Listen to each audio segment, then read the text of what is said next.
जो CGL है इससे पहले आपने काफी एग्जाम निकाले हुए हैं। हाँ सर, ये मेरी 5वीं जॉब है वैसे। और ओके, क्या CGL के लिए आपका पहला अटेम्प्ट था? पहले मैंने 2022 में भी दिया था एग्जाम, तो मैं कंप्यूटर की वजह से फाइनल मेरिट नहीं हो पाया। फिर 23 का भी दिया, 23 में फाइनल मेरिट्स आउट हो गया। पेशेंस कहाँ से लेके आए आपकी? आपको लगातार ही इस रूटीन में बने रहना है जब तक कि मंजिल हासिल ना हो जाए। इंग्लिश को जैसे आपने इम्प्रूव किया वैसे ही इम्प्रूव कर पाए। सर सबसे पहले तो ये होगा, जो अपने टीचर पढ़ा रहे हैं ना उन पे बिलीव करो। तो कभी आपने इतना लो फील किया? सर किया था जब 2023 का मेन से बाहर हुआ था। लोग देखते हैं यार इतने टाइम हो गया तैयारी करते जा रहा, लेकिन सक्सेस नहीं हो रहा है। मेरे दोस्तों की कॉल आती है, चल एक बार और। 3 सबसे ज्यादा जरूरी चीजें क्या हैं, तो वो आपके अकॉर्डिंगली क्या होंगी? सर सबसे मेन चीज है आपका। हेलो एवरीवन, नमस्कार दोस्तों, मैं अमित शर्मा KGS प्लेटफॉर्म पर आप सभी का स्वागत करता हूं। आज हम जानेंगे एक ऐसी शख्सियत के बारे में जिन्होंने ना केवल अपने सपनों को साकार किया है बल्कि बहुत सारे विद्यार्थियों के लिए प्रेरणा का स्रोत भी बने हैं। इन्होंने अपने CGL के सफर को कहां से शुरू किया, कैसे शुरू किया और उस सफर में कौन कौन सी चुनौतियों का सामना किया और उन चुनौतियों को समाधान इन्होंने कैसे निकाला, इन सभी चीजों को हम आज इनसे जानेंगे। तो मैं स्वागत करना चाहूंगा हमारे एक सफल अभ्यर्थी जो कि फिलहाल में एक्साइज इंस्पेक्टर के पद पर तैनात है, पुष्पेंद्र शर्मा का। तो चलिए जुड़ते हैं पुष्पेंद्र शर्मा के साथ। Thank you so much sir. तो पुष्पेंद्र, हमें सबसे पहले आप अपने शहर और शैक्षणिक पृष्ठभूमि के बारे में बताएं। सर मैं पुष्पेंद्र शर्मा और गांव फरीदपुर हवेली, जिला बुलंदशहर से हूँ। मेरी जो शिक्षा है वो साइंस बैकग्राउंड से हूँ। MSc PG किया हुआ है और वर्तमान में मैं लुधियाना पोस्टेड हूँ as a central excise inspector.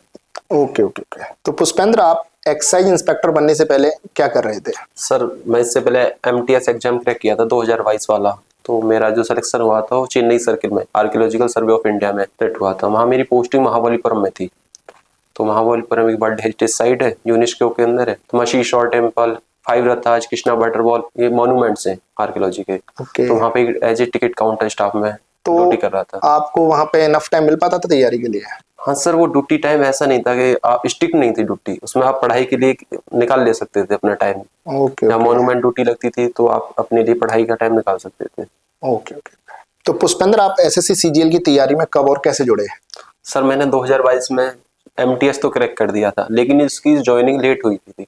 तो उसी पीरियड में मैं और भी एग्जाम निकालता गया, जैसे GD का निकाला, उसमें भी सिलेक्टेड हो गया। फिर CPO दिया, उसी दौरान CPO में भी मैं सिलेक्टेड हूँ। तो उसमें मुझे पैरामिलिट्री CRPF मिली थी। और फिर अभी CHSL भी दिया था, मतलब कंटिन्यू एग्जाम में ही रहा मैं। अच्छा, तो आपने मतलब ये जो CGL है इससे पहले आपने काफी एग्जाम निकाले हुए हैं? हाँ सर, ये मेरी 5वीं जॉब है वैसे। और ओके। और एग्जाम तो कई निकाले हैं, बस ये 5वीं जॉब है मतलब। तो आप सभी लोग देख रहे हैं कि देखो, बहुत सारे बच्चे क्या होता है बेटा कि एक ही एग्जाम को टारगेट कर लेते हैं, जैसे कि SSC GD है या CHSL है, और उसके बाद सेटिस्फाई हो जाते हैं। लेकिन पुष्पेंद्र ने अपना सफर जारी रखा और जब तक अपनी अंतिम मंजिल तक नहीं पहुंच गए तब तक उन्होंने पढ़ाई को बंद नहीं किया।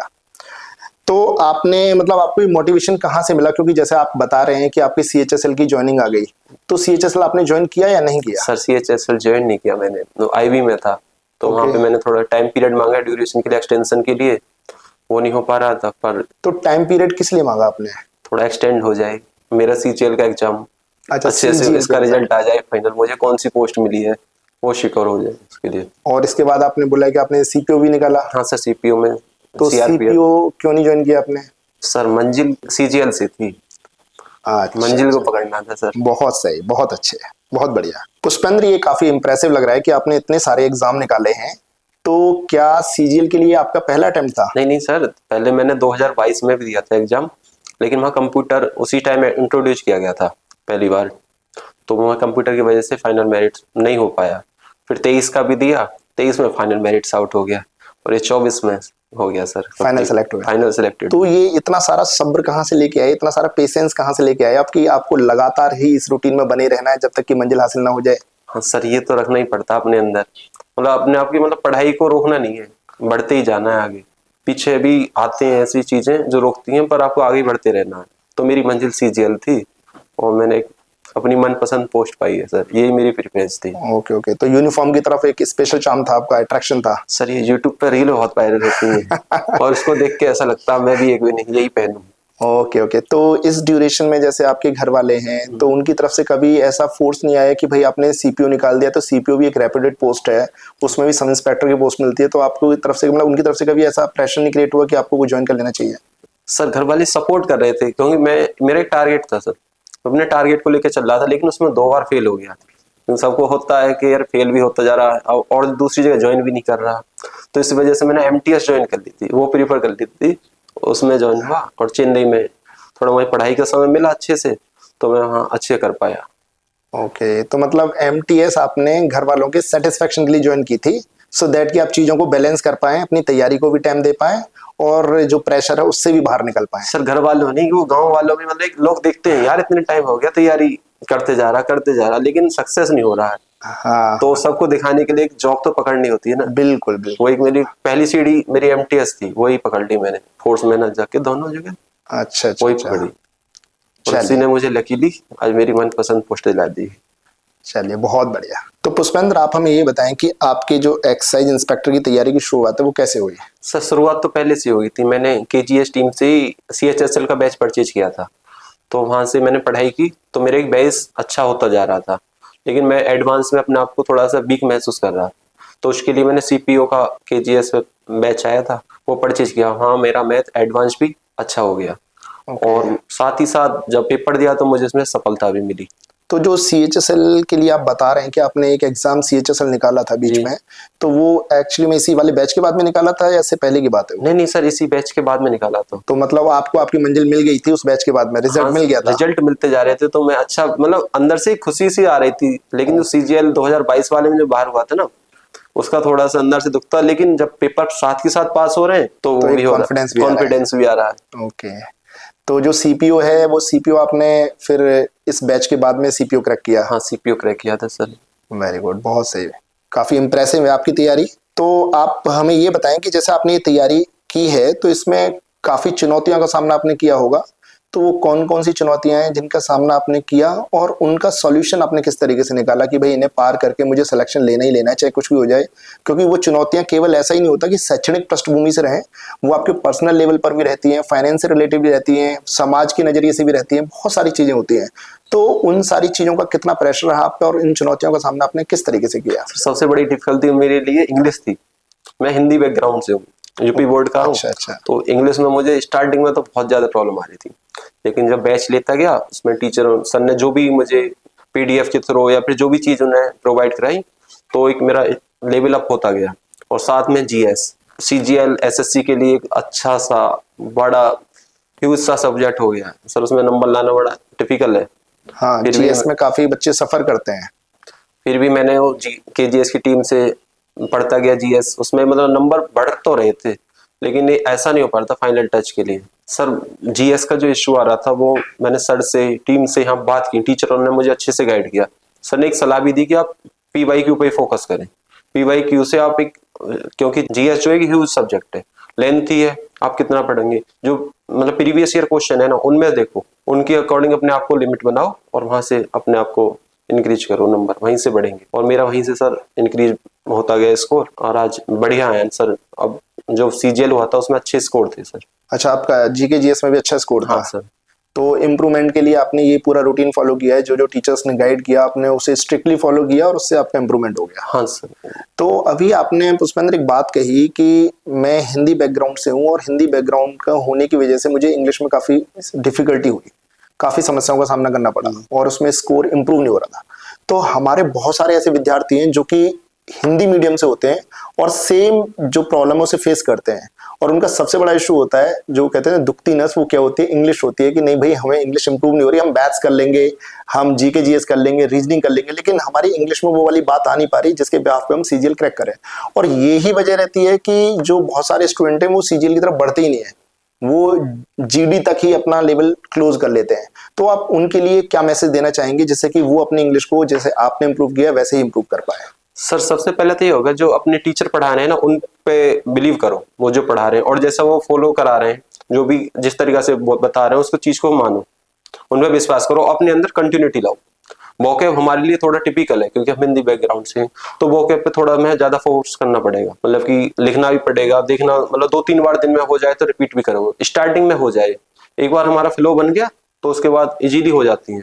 वोकैब इतना टिपिकल नहीं होगी सर, एक बार फ्लो चाहिए उसके लिए। ओके, तो जैसे आप बता रहे हैं वोकैब वाला पार्ट, तो वोकैब वाला पार्ट आपने, जैसे बच्चों के साथ में समस्या होती है कि वो वोकैब को याद करते हैं जी। और आफ्टर सम टाइम क्या होता है कि गायब हो जाती है वोकैब, तो इस वाली चीज को ओवरकम कैसे किया आपने? सर कुछ तो लॉजिक बना लेते हैं ना, टीचर सर पढ़ाते हैं, वो क्या पढ़ाते हैं, थोड़े थोड़े ट्रिक बता देते हैं। तो कोई लॉजिक जैसे आप बच्चों को बताना चाहें, गाइड करना चाहें, हमारे बहुत सारे स्टूडेंट अभी हमारे साथ में जुड़े हुए हैं, तो आप उन्हें बताना चाहेंगे? सर वोकैब को ब्रेक करके याद करो, मैंने भी वोकैब को ब्रेक ही किया है तब याद किया। जैसे कुछ एग्जांपल है मेरे दिमाग में, सबबैटिकल, शब बात करेंगे कल, मतलब हॉलीडे, लीव। अच्छा। ये पीरियड हो जाएगा, मतलब स्टूडेंट्स को थोड़ा सा अपने आप को ये चीजों में ब्रेक करना होगा, वोकैब में जब भी लेके आएंगे चीजों में इजीली हो जाएगा सर। तो मतलब आप कहना ये चाह रहे हैं कि जो वोकैब होती है उसे हम अपनी डेली लाइफ के अकॉर्डिंगली ब्रेक डाउन करेंगे तो वो हमें रिटेन रहेगी। हाँ सर, बरकरार मतलब लॉन्ग रहेगी। टाइम तक आपको याद करनी है तो इन चीजों में रखना पड़ेगा। एक बार फ्लो बन जाएगा फिर नहीं भूलेंगे। हाँ, मतलब ये स्टार्टिंग का कि फेज लेना है हमें, जो मेन है वहाँ। जब आप उसे रिवीजन में लाते हैं तो हमारे माइंड में वो इमेजिनेशन आ जाती है कि हमने इसे इस तरीके से ब्रेक डाउन किया है। हाँ सर। तो हाँ, ये अच्छा तरीका है आपका, बहुत बढ़िया तरीका है पुष्पेंद्र। तो सभी विद्यार्थी जैसा कि देख पा रहे हैं, पुष्पेंद्र ने वोकैब में पहले समस्या थी, पुष्पेंद्र को काफी प्रॉब्लम आ रही थी, उस प्रॉब्लम का जो समाधान है वो निकाला गया। और वो समाधान क्या था कि वोकैब को ब्रेक डाउन करके उसे मतलब सीखना। और ये जो तरीका है ना काफी प्रभावशाली है, जैसा कि पुष्पेंद्र ने बताया, उससे रिटेन करने में बहुत आसानी रहती है। अदरवाइज क्या होता है कि आप वोकैब को आज पढ़ोगे और आज पढ़ने के बाद में यदि आपने 3 से 4 दिन बाद रिवीजन नहीं किया तो वो क्या हो जाएगा, आपकी वोकैब गायब हो जाती है। और ये समस्या बहुत सारे स्टूडेंट को आ रही होती है। तो इस समस्या का सबसे बड़ा समाधान जो पुष्पेंद्र ने दिया है वो यही है कि रिटेन करने के लिए उसे ब्रेक डाउन कर ले और अपनी डेली एक्टिविटीज के साथ में लिंक कर ले, सो दैट वो आपको याद रहे। तो पुष्पेंद्र, आप हमें ये बताएं कि एसएससी सीजीएल क्रैक करने के लिए यदि मैं आपसे पूछूं कि 3 सबसे ज्यादा जरूरी चीजें क्या हैं, तो वो आपके अकॉर्डिंगली क्या होंगी? सर सबसे मेन चीज है आपका प्लानिंग होनी चाहिए, फिर प्रैक्टिस, और तीसरा है पेशेंस। तो प्लानिंग इन व्हाट सेंस, मतलब प्लानिंग का क्या? सर डेली बेसिस पे जो आपकी जो पढ़ाई है ना उसका रूटीन बनाना होगा आपको। तो रूटीन किस तरीके से बनाते थे आप? वो तो नॉर्मली होता है, मैथ का टाइम देना है 2-3 घंटे, 3 घंटे देना है तो 3 घंटे अच्छे से मैथ पढ़ो, जिसमें आधा घंटे में अपना प्रीवियस जो कर लिया है 2 दिन पहले उसको भी देता था सर। जैसे कोई जिस क्वेश्चन पे मैं स्टक हो जाता था, जैसे मेरे नोट्स थे सर उसमें मैं पढ़ता था, तो जहाँ क्वेश्चन पे स्टक हो जाता तो मैं उस पर हाईलाइट कर देता था, तो उसको आधा घंटे में पीछे का रिवीजन करना। अच्छा, जो हाईलाइटेड क्वेश्चंस थे आधे घंटे उनके लिए देते थे जो? हाँ सर। ओके, जो मेरा स्टक पार्ट था, मतलब कि जहाँ पे मुझे लग रहा था ये क्वेश्चन गलत हो सकता है इस ठीक टाइप ठीक का, ठीक। तो मैं उनको देता था आगे। और 2.5 घंटे ये मेरा प्रॉपर न्यू रहता था आगे से आगे वाले पोर्शन पे। इंग्लिश में भी सेम रखता था, 1.5 घंटा मेरा sir comprehension part, active passive मतलब ये जाता था ग्रामर में, और मिनिमम 1 घंटा मेरा प्रॉपर वोकैब जाती थी, जिसमें ईडियम्स भी थे और वोकैब भी थी, वन वर्ड्स भी थे। वो क्या याद करने वाले पार्ट को आप इतना टाइम देते हाँ थे? सर। ठीक ठीक ठीक ठीक। और रीजनिंग का सर एक मॉक लगा लो, मतलब एक सेशनल लगा लेंगे, उससे आपको पता चल जाएगा। और जहां भी जो क्वेश्चन गलत होगा उसमें आप उसका एक बार रिवीजन कर लो अच्छे से अपने नोट्स से। और जीएस में आप फोकस करना होगा सर, पीवाईक्यू और जो आपके नोट्स हैं ओके। जहां से आपने पढ़ा है उस पर फोकस करोगे। जहां भी जो टीम से जो पढ़ेंगे उन पर बिलीव करना होगा, और अपनी भी एक एफर्ट लगाना पड़ता है सर। जहाँ डेली करंट अफेयर हो तो करंट अफेयर के लिए मैं तो मैगजीन ले लेता था, अच्छा, तो उससे मेरी अच्छी हो जाती थी पढ़ाई सर। Okay okay. तो बात ये आती है पुष्पेंद्र, जैसा कि बहुत सारे स्टूडेंट हैं जो ये समस्या फेस कर रहे होते हैं कि भाई मैथ्स में हम रिवीजन कैसे करें। जैसे मैं भी कई बार क्लासेस ले रहा होता हूँ तो बच्चे लिख रहे होते हैं सर रिवीजन का समझ में नहीं आ रहा है। तो रिवीजन की स्ट्रेटेजी जो पुष्पेंद्र ने बताई है, आप उसे यदि लगता है फिजिबल तो आप उसे अडॉप्ट कर सकते हैं। और उसका तरीका बड़ा सिंपल सा बताया पुष्पेंद्र ने कि जो आपके 2 घंटे के आसपास का समय है वो उस समय में पुष्पेंद्र चीजों को आगे बढ़ा रहे होते थे, आगे की चीजों को कर रहे होते थे। और जो हाफ एन आवर है या फिर 45 मिनट्स या 1 घंटे आप अपनी फिजिबिलिटी के अकॉर्डिंगली देख सकते हैं, उसमें आप पीछे के क्वेश्चन जिन पे आप कभी स्टक हो रहे हैं उन क्वेश्चंस का रिवीजन कर सकते हैं, जिससे कि आप बाकी चैप्टर्स के टच में बने रहें। ठीक है, तो ये आपकी मैथ्स की समस्या का भी समाधान पुष्पेंद्र ने आपको प्रोवाइड करा दिया है। स्टूडेंट, जैसा कि आप सभी लोगों ने देखा होगा कि पुष्पेंद्र ने अपनी तैयारी में ट्रिपल पी का कॉन्सेप्ट दिया है। तो ट्रिपल पी में से एक पी इनकी प्लानिंग है, तो प्लानिंग के ऊपर हमने काफी अभी डिस्कशन कर लिया है। Second one is practice. तो पुष्पेंद्र, आप प्रैक्टिस किस तरीके से करते थे? सर प्रैक्टिस मॉक टेस्ट लगाता था और प्रीवियस ईयर मॉक टेस्ट लगाता था। और जहाँ नंबर आते थे ठीक है, और जो क्वेश्चन गलत होते थे उन पे मैं मार्क कर देता था, फिर उनको दोबारा रिव्यू करता था। सर रिव्यू मेन चीज है, मॉक टेस्ट का जो मेन पार्ट है लगाना नहीं है सर, उसका रिव्यू करना अच्छे से। जो गलत हो रहा है, जो क्वेश्चन गलत हो रहे हैं, मतलब जहां भी तुम मिस्टेक हो रहे हो उसको दोबारा देखना होगा। तो बच्चों को पुष्पेंद्र कई बार कंफ्यूजन रहता है कि हम जो मॉक टेस्ट लगा रहे हैं वो हमें डेली बेसिस पे लगाएं या वीकली पे लगाएं या वीक में 2 लगाएं, ये बहुत बड़ा डाउट रहता है। तो आपने क्या स्ट्रेटेजी यूज की इसके लिए? सर जब प्री का एग्जाम दिया उसके लिए तो मैंने डेली बेसिस पे लगा दिया था, मतलब 1 घंटे का आसपास। लेकिन जो मेंस में सर उसमें टाइम है 2 घंटे 15 मिनट, तो मैं ऐसा कर देता, हर तीसरे दिन लगा देता था। मोस्टली जैसे टाइम मिल रहा तो तीसरे दिन लग जाता था, और कभी कभी सर वीक में जैसे ड्यूटी पर रहता था तो 2 ही लग पाते थे। ओके। तो आपने मतलब जो मॉक टेस्ट लगाए ये कंप्लीट मॉक हुआ करते थे या फिर आपने सब्जेक्ट वाइज मॉक भी लगाए? हाँ सर, सेशनल लगाए जैसे प्रोवाइड होते थे तो मैं सेशनल लगा लेता था। तो उससे ये था मतलब एक सब्जेक्ट पे पकड़ रहती है, जल्दी जल्दी करना है तो आपको मतलब पकड़ के लिए सेशनल लगा लो, और फुल तो लगा ही रहे हैं सर हम। फुल से आप अपना ओवरऑल एवेल्युएशन करते हैं कि भाई आप कहाँ पे मतलब आप एग्जिस्ट कर रहे हैं। देखिए हमने अभी जाना है सेकंड पी के बारे में, and third one is patience, जो कि तैयारी के लिए सबसे बड़ी कड़ी होती है। यहाँ यह वह फेज है जिसमें बहुत सारे विद्यार्थी अटक जाते हैं और एक तरीके से समर्पण कर देते हैं, तैयारी को छोड़ देते हैं, या जिसको जो हासिल हो गया, जीडी निकल गया तो जीडी में चले गए, दिल्ली पुलिस निकला तो दिल्ली पुलिस में चले गए। मतलब मेरे कहने का मतलब ये कि वो लॉन्ग टर्म तक नहीं जा पाते। तो इस फेज को इन्होंने किस तरीके से डील किया है ये जानते हैं। तो पुष्पेंद्र आप हमें ये बताएं कि पेशेंस, जो कि आपने आपकी पूरे जर्नी को देखने से लग रहा है कि आपने एग्जाम बहुत सारे निकाल दिए और उस एग्जाम के बावजूद आप अपने सपने के लिए लड़ते रहे, लगातार तैयारी करते रहे। तो इस पूरी प्रक्रिया में जो पेशेंस है, सबसे बड़ी जो कड़ी निकल के आ रही है पेशेंस, जो कि बहुत सारे बच्चों में नहीं होता है, ये आपने किस तरीके से रखा? सर ये तो रखना पड़ता है पेशेंस। मतलब सर मेरे भी एग्जाम निकल भी रहे थे और मैं फेल भी हो रहा था। दोनों बार की सीजीएल में फाइनल से निकल गया, तो मेरे पर मतलब एक प्रेशर भी आ रहा था, लेकिन फिर भी मैंने अपने आप को काम रखा और अपनी चीजों को बढ़ाता गया, रोका नहीं अपने आप को।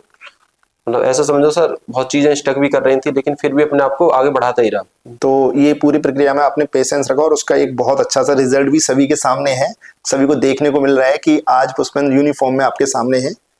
तो बस आप सभी लोगों को भी पेशेंस रखना है बरकरार। यदि आप पेशेंस रखेंगे तो एक ना एक दिन रिजल्ट जरूर जनरेट होगा। तो पुष्पेंद्र, जैसा कि आपने बताया थर्ड पी के बारे में पेशेंस, तो पेशेंस एक ऐसा फेज है जिसमें मैक्सिमम स्टूडेंट का ब्रेकडाउन होता है। मतलब वो आपा खो देते हैं, तैयारी कर रहे हैं और तैयारी चलती रही उनकी 1 साल 2 साल 2.5 साल 3 साल, और इस दौरान यदि उन्हें कोई छोटी पोस्ट भी मिल जाए तो उस पोस्ट पे जाके अपना आपको सेटिस्फाई कर लेते हैं। जबकि आपने ये एक लॉन्ग जर्नी तय की है, सिलेक्शन लिया, फिर एमटीएस को ज्वाइन किया, उसके बाद फिर एग्जाम निकाले। तो ये पूरी प्रक्रिया में आपने पेशेंस किस तरीके से बरकरार रखा? क्योंकि ऐसा तो होता नहीं है कि आप हमेशा ही एनर्जाइज रहें, हमेशा ही एनर्जेटिक रहें, उतनी ही मनोबल के साथ में मैदान में खड़े रहें। तो ये कहीं ना कहीं तो डिमोटिवेट फील करते होगे, और यदि ऐसा है तो आप उसे ओवरकम कैसे करते थे फिर? सर मैं पेशेंस रखने के लिए कभी कदा जैसे दोस्त भी बुला लेते थे, मेरा टाइम स्पेंड कर ले, मतलब खेलने चला जाता था उनके साथ भी। मतलब अपने आप को मतलब कट नहीं किया था बिल्कुल ही अलग, मैं पढ़ता भी था। लेकिन जब डिमोटिवेट होता था तो सर मेरी पोस्टिंग महाबलीपुरम में थी, तो अपने आप में एक लिमिटेड टाइम था गवर्नमेंट जॉब में, तो पढ़ाई करनी है या फिर सर एक वही पोस्ट में रहना एमटीएस में। तो उसमें भी अपने आप को मतलब एक मोटिवेट ही थोड़ा सा रखना ही पड़ता है सर, या तो एमटीएस ही रह जाओगे या फिर एक ऑफिसर वाली फीलिंग लेनी है तो मेहनत तो करनी है सर। और इससे भी ज्यादा होता था, बीच पड़ता था साइड में, तो मैं वहां पे घूम आया करता था, थोड़ा रिफ्रेश हो जाता था माइंड को, दोस्तों से बात कर लेता था। दोस्तों का भी बहुत सपोर्ट रहा है, वहाँ का स्टाफ भी अच्छा था सर, जिसने मुझे बहुत अच्छा कोऑपरेट किया मेरी पढ़ाई के लिए। मतलब सर मेरी ड्यूटी भी ऐसी थी कि मतलब वो अकॉर्डिंग लगा देते थे कि हाँ इससे पढ़ाई करनी है, वो भी कोऑपरेट करते थे। घर से मम्मी पापा और सर यहाँ से अमित सर का भी बहुत ज्यादा सहयोग रहा है मेरे साथ। और मेरे दोस्त हैं कुछ जो मेरे मतलब बैचमेट ही मानो सर, उनने भी अच्छा देखते थे कि साथ पढ़े हैं, तो मुझे फोर्स करते रहते, हाँ चल पढ़ता रहे, तू करेगा कुछ तो करेगा, कुछ बड़ा कर यार। मतलब वो भी बोलते थे हमको फीलिंग आए, तो सर एक मोटिवेट का ये भी मेरे साथ रहा है। तो जैसे कभी आप एग्जाम दे रहे हो, एग्जाम ना देके मॉक टेस्ट दे रहे हो, तो मॉक टेस्ट में कभी कभी ऐसा होता है कि स्कोर डिप कर जाता है, जी नीचे आ गया। तो जब जब स्कोर अच्छा आता है तब तो अपने आप को मोटिवेट करने की जरूरत नहीं है, ऑटोमेटिकली मोटिवेट हो जाते हैं सब। लेकिन जिस समय स्कोर नीचे जा रहा होता है तो उस समय पर अपने आप को कैसे मोटिवेट करते थे? सर वो तो बहुत डिफिकल्ट होता था अपने आप कंट्रोल में रखना ना। मतलब कुछ क्वेश्चन तो सर ऐसे हो जाते जो मतलब हम सही कर सकते हैं, उस समय पता ना कैसे गलत हो गए, तो उसके लिए मतलब अपने आप पे भी गुस्सा होते थे। और वो टाइम टेकिंग हो जाती थी थोड़ी सी, वो अगर कहीं भी माइंड चला गया फिर वो सर बहुत टाइम ले जाता था। तो इसमें जैसे अभी बहुत सारे स्टूडेंट के साथ में प्रॉब्लम होती है, मैं देख भी रहा होता हूँ, बच्चे पूछ भी रहे होते हैं कि जब वो एग्जाम देते हैं तो उन्हें बहुत सारे क्वेश्चंस आते हैं, ऐसे ही मॉक टेस्ट में होता है, बट वो जल्दीबाजी में कुछ क्वेश्चंस गलत कर देते हैं। तो ये जो प्रक्रिया है इसमें सुधार किस तरीके से लाया जाए? सर इसमें तो सुधार एक तो है मॉक टेस्ट, वो ही कर सकती है। मतलब मॉक टेस्ट में बहुत क्वेश्चन हमें इजी लगते हैं देखने में सर हो जाएगा, लेकिन क्या होता है हम गलती से गलत आंसर चूज कर जाते हैं।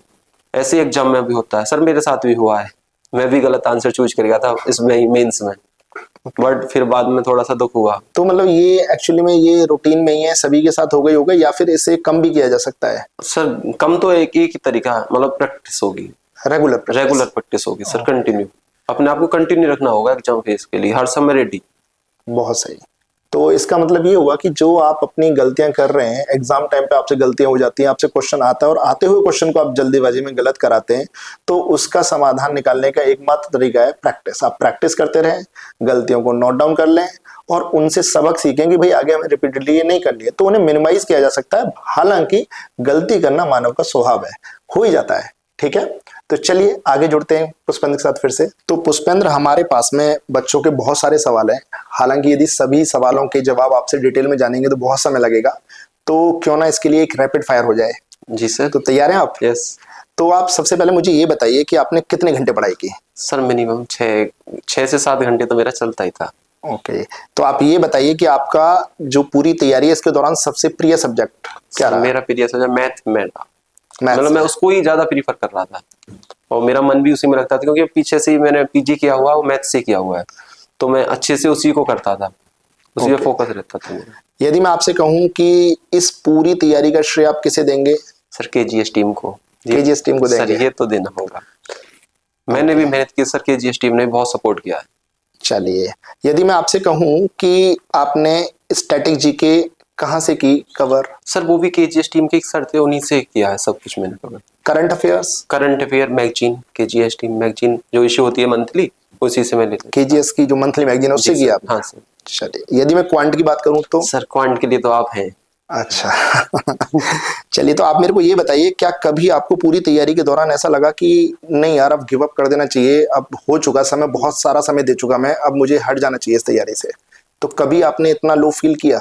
सर किया था जब 2023 का मेन से बाहर हुआ था, लेकिन फिर भी अपने आप को थोड़ा सा लो फील करता रहा, लेकिन दोस्तों और अमित सर ने बहुत सहयोग किया उसमें, मतलब सपोर्ट किया सर, लेकिन मैं दूर भी था, लेकिन फिर भी उन्होंने सब, सर ने कॉल करके मुझे मोटिवेट किया, मेरे दोस्तों की कॉल आती थी, चल एक और। तो अभी मतलब आप उसी की बदौलत है कि आपने अपने आप को बरकरार रखा और इसी फ्लो में आप फिलहाल में हाँ सर, ये तो एक्साइज इंस्पेक्टर हैं। चलिए, तो यदि मैं आपसे पूछना चाहूं कि सीजीएल की तैयारी के दौरान कोई अजीब सा डर कि कुछ ऐसा रहा, नहीं हुआ तो क्या होगा, उसके बारे में क्या कहेंगे आप? सर तो 23 में एक फेस आया था, हाँ यार ये तो नहीं हो पाया, जैसे 22 का नहीं हुआ, 23 में भी नहीं हुआ, तब डर लगा था, लेकिन फिर 24 में एक बार मतलब रीस्टार्ट किया अपने आप को, जहां मिस्टेक कर रहा था सर उन पे दोबारा फोकस किया, और जब फोकस किया सर रिजल्ट पे आया। तो मतलब कुल मिलाकर के स्टूडेंट्स, कहने का मतलब ये है कि यदि आप अपनी मिस्टेक्स को इम्प्रूव करेंगे, बेहतर करते जाएंगे चीजों को, तो रिजल्ट आपका ऑटोमेटिकली जनरेट होगा ही होगा। ठीक है, जैसा कि हमारे सामने एक उदाहरण के तौर पर पुष्पेंद्र शर्मा मौजूद है। तो पुष्पेंद्र, आप ये बताइए कि खान सर का कौन सा ऐसा डायलॉग है जो आपको सबसे ज्यादा पसंद है? सर मैं तो इसी को फॉलो करता था, जब तक फोड़ेंगे नहीं छोड़ेंगे नहीं, और मैंने छोड़ा नहीं जब तक कंप्लीट नहीं कर पाया। मतलब आप ये कहना चाह रहे हैं कि एग्जाम आपके दिमाग में पहले से था सीजीएल, और उसे जब तक फोड़ेंगे नहीं तब तक हम तैयारी छोड़ेंगे नहीं। नहीं। जी सर। गुड, बहुत अच्छी लाइन है आपकी ये। चलिए, यदि मैं आपसे पूछना चाहूँ कि जीएसटी इंस्पेक्टर बनने की फीलिंग क्या है? सर एक अलग ही फीलिंग आती है, यूनिफॉर्म वाली फीलिंग होती है, एक मतलब अलग सी अपने आप ऑफिसर वाली फीलिंग होती है, और वो आप फील करते हो यूनिफॉर्म पहन के। तो आप जैसे अभी यूनिफॉर्म में हैं, तो यूनिफॉर्म मतलब आप अपने गांव में से पहले व्यक्ति हैं जो इस पोजीशन पे गए, या फिर गांव में और भी व्यक्ति हैं जो इस पोजीशन पे जा चुके हैं? हमारे गांव में तो शायद मैं पहला ही हूँ जो ये वाली पोस्ट मिली है, GST inspector. Okay okay okay, चलिए ठीक है। तो विद्यार्थियों, जैसा कि आप सभी लोगों ने देखा है कि आज हमारा पुष्पेंद्र के साथ में काफी डिस्कशन हुआ है, जिससे आपके बहुत सारे प्रश्नों का समाधान भी हुआ होगा और आपको कई सारी जानकारियां हासिल हुई होंगी।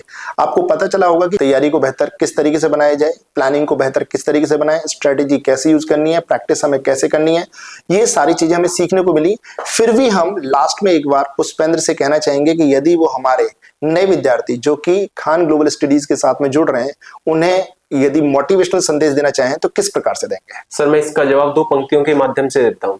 लहरों से डरकर नौका पार नहीं होती, और कोशिश करने वालों की कभी हार नहीं होती। सर असफलता भी एक सफलता का ही भाग है, आज हम असफल हुए कल सफल भी होंगे, और ये मतलब बेस्ट पार्ट रखो, मतलब 3P मेरी तो स्ट्रेटेजी थी, 3P उसमें फोकस करना है, अपनी अच्छे से मतलब मिस्टेकों को रिमूव करो, और बढ़िया से तैयारी करो।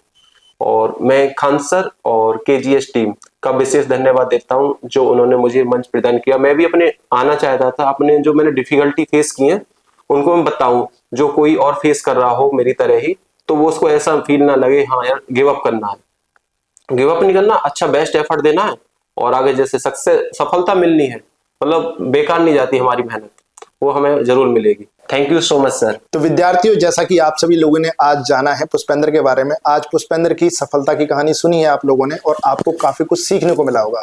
मुझे उम्मीद है कि ये कहानी आपके लिए प्रेरणादायक रही होगी और आपको काफी जानकारी इस कहानी ने उपलब्ध कराई होंगी। और मुझे इस बात की भी पूरी पूरी उम्मीद है कि भविष्य में आप भी एक नई कहानी लिखेंगे और हमारे साथ केजीएस टॉक पर जुड़ेंगे।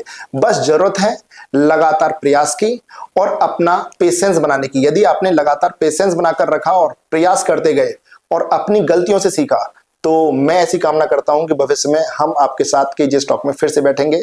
और आप सभी का हमसे जुड़ने के लिए बहुत बहुत धन्यवाद। तो चलिए आगे मिलते हैं एक और नए सफल विद्यार्थी के साथ में, जिसकी कहानी भी आपके लिए उतनी ही प्रेरणादायक साबित होगी जितनी कि पुष्पेंद्र की रही है। तो मिलते हैं नेक्स्ट केजीएस टॉक में। धन्यवाद, नमस्कार।